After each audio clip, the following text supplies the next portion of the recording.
Good evening and thanks for watching the Times TV News. You're with me, Sarah Chalora. But first, the headlines. Malawi Human Rights Commission says COVID-19 vaccination remains voluntary. Newly appointed Executive Secretary for the SADC urged to prioritize peace and security in the region. And some vendors and farmers in Chitipa district smuggling maize to neighboring countries. We have these and other stories. Please to stay with us.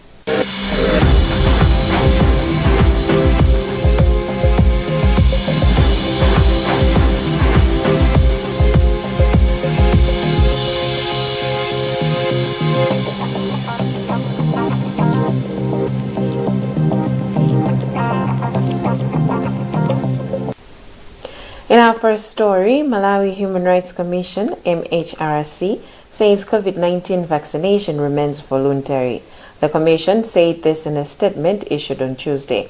This follows debate in the country on whether vaccines should be compulsory or not after some government institutions forced their employees to receive the vaccines.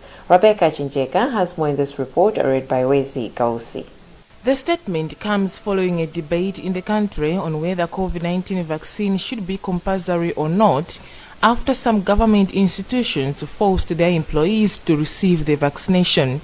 The Commission says in the statement signed by its chairperson Skada Lewis that any government decision to adopt mandatory COVID-19 vaccination or stick to the voluntary COVID-19 vaccination should be guided by the law. The Commission has urged government to review its policy on access to COVID-19 vaccination and should take into account the balance between individual and collective rights. The Commission has since welcomed the government decision to issue certificates to individuals who are fully vaccinated. Ministry of Health spokesperson Adrian Chikumbe says the position of the ministry is that COVID vaccination is voluntary. So far, only 470,000 Malawians have been fully vaccinated. Audrey Kapalamula reading a report filed by Rebecca Chincheka. Still in the news, as Malawi is experiencing a reduction in the number of COVID cases and COVID-related deaths, experts have called on the government to conduct a COVID-19 immunology study. The study, according to epidemiologist Professor Adamson Muula, would find out the proportion of those people who have COVID-19 antibodies. The COVID positivity rate is currently at 5%, the lowest since the beginning of the third wave. Feston Malekezo reports. Muula says it is possible that many people have contracted coronavirus at some point, but they never became critically ill, were never aware it was COVID-19, or never showed up to the hospital. Muula says the study can be done within the communities, and the government is the one that has the capacity to do that. President of the Society of Medical Doctors, Dr. Victor Miti, emphasizes that with or without the study, people still need to get vaccinated as the 60% threshold is still low. In terms of prevention, the implementation that we need to do now is to make sure that the majority of the people have been vaccinated, whether you have had COVID-19 before or not. So it would be a good thing from the academical point of view. But Minister of Health spokesperson Adrian Chikumbe agrees with Muula, saying the country needs domesticated information. Chikumbe says the country needs to have its own studies to inform next decisions.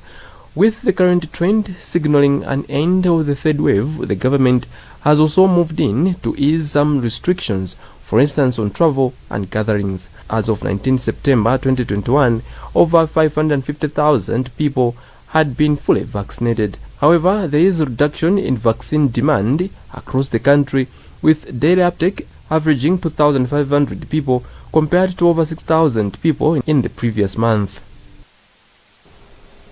Malawi has challenged the newly appointed Executive Secretary for the Southern Africa Development Community, SADC, Elias Magosi, to prioritize peace and security in the region. Magosi arrived in the country on Tuesday and paid a courtesy call on President Lazarus Chakwera, who is SADC chairperson, and Minister of Foreign Affairs Asin Ho Ankaka, who is SADC chairperson for the Council of Ministers. Deogratius Simana has compiled this report read by Blessings Mpinganjira. According to a statement from SADC, Magosi would discuss with Chakwera in his capacity as SADC chairperson a wide range of issues bordering on promoting and deepening regional integration, cooperation and development. According to a statement from SADC, Magosi would discuss with Chakwera in his capacity as SADC chairperson a wide range of issues bordering on promoting and deepening regional integration, cooperation and development. SADC is interested in accelerating implementation and achievement of its regional indicative strategic development plan, which runs from 2020 to 2030, and the SADC Vision 2050. Magosi will also share his vision as head of the SADC Secretariat, which is the principal executive institution of SADC, responsible for, among others, strategic planning and management of SADC programs and their implementation.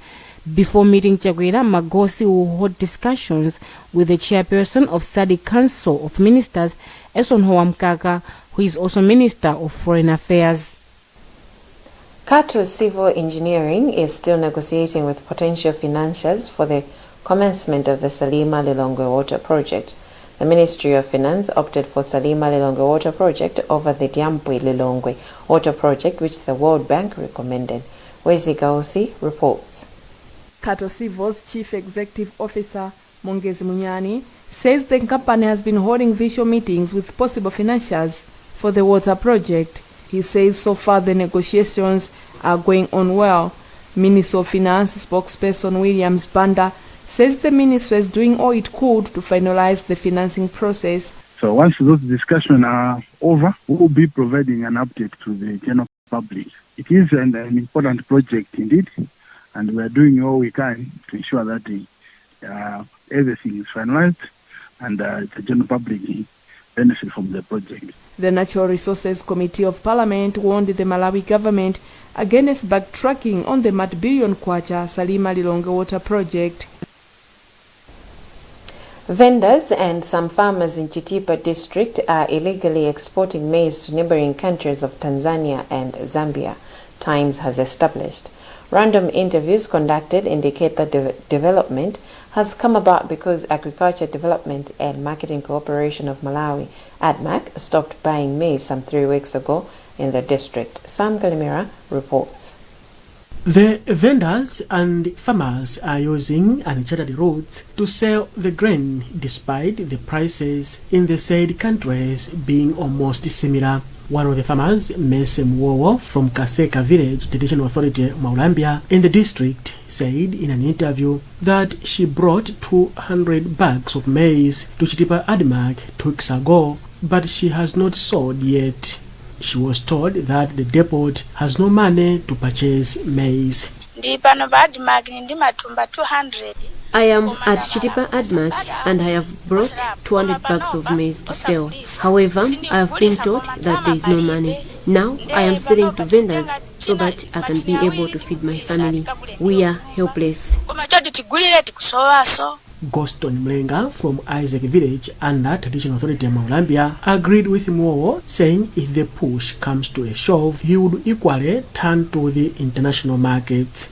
ADMAC board chairperson Kusamba Zonzi said he is not aware that maize is being exported illegally, but admitted buying maize at a slow pace in Chitipa because of storage challenges. Zonzi then assured Malawians that ADMAC will still buy the required maize because it has 30 billion kwacha yet to be utilized. I can definitely assure Malawians that we have money, much more money in fact, because we still have 30 billion right now that we have to use for buying maize, and thereafter we'll get another one, and it's just a question of logistical communication of finance so that head office makes sure that specific ADMAC markets get the money, because this time we'll be buying a lot of maize at one go, which would demand a lot of space and a lot of money at the same time. And that's why earlier on I did indicate that the slow came because we're trying to lift all the maize in some of these markets to bigger depots so that we create space.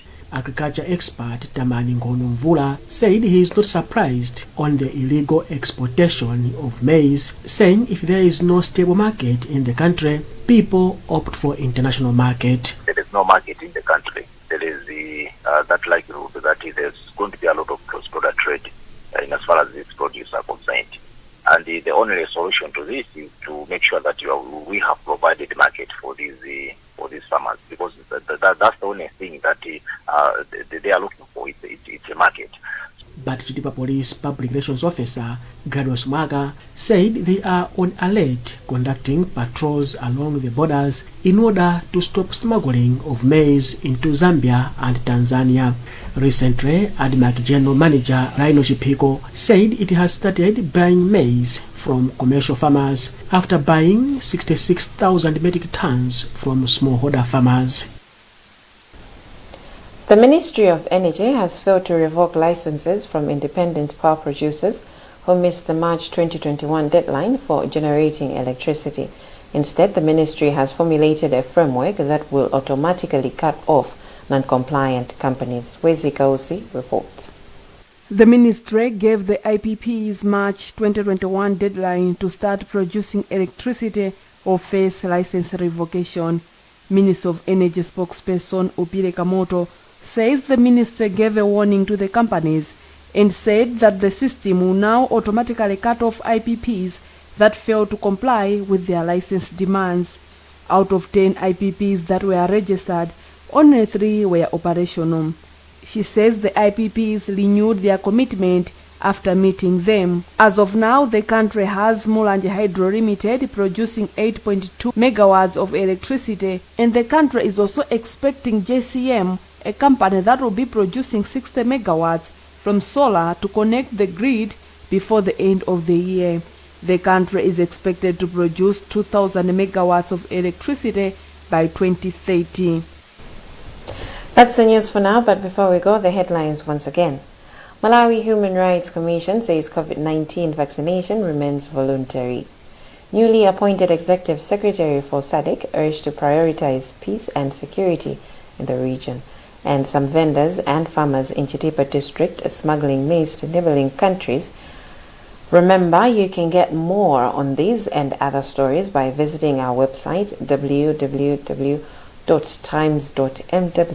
liking our Facebook page Times 360 Malawi, subscribing to 1895, and following us on Twitter at Times 360 Malawi. Remember to wash your hands regularly, observe social and physical distance, mask up, and get vaccinated to prevent COVID-19. Please stay safe. You've been with me, Sarah Chilora. I wish you a lovely night.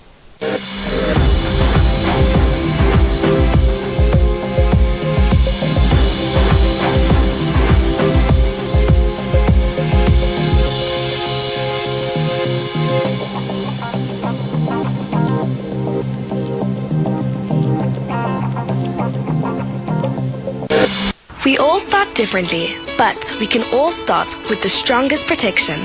Because some start early, others